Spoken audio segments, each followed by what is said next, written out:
Our top story this morning. President Moon Jae-in departs for Washington this Wednesday for a summit with US President Donald Trump. Both leaders hope their talks at the White House can be the catalyst to get stalled diplomacy with North Korea back on track. Our Shin Se-min starts us off.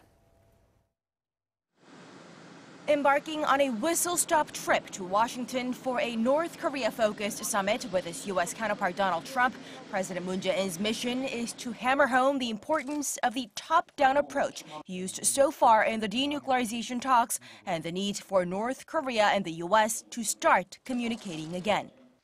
The South Korean leader is set to leave for Washington on Wednesday afternoon for what will be his 7th face-to-face with President Trump.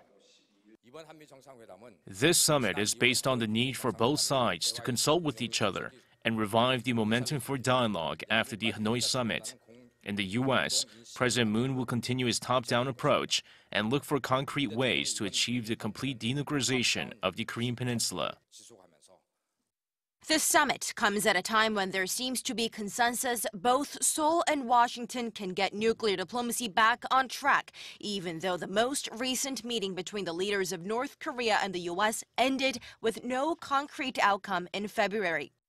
South Korea's first couple will arrive in Washington on April 10th local time, upon which President Moon will meet with Secretary of State Mike Pompeo, National Security Advisor John Bolton, and Vice President Mike Pence, respectively. All three, like President Trump, have been vocal about pushing for the complete denuclearization of the Korean Peninsula.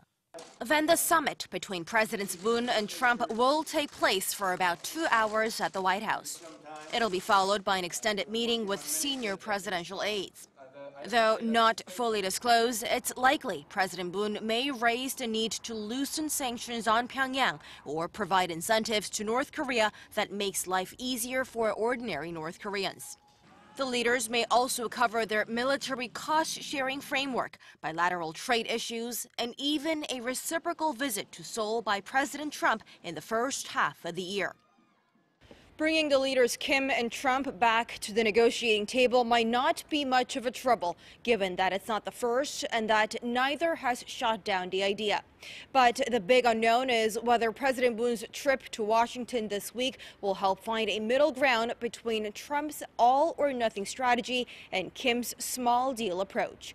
Shin Se-min, Arirang News.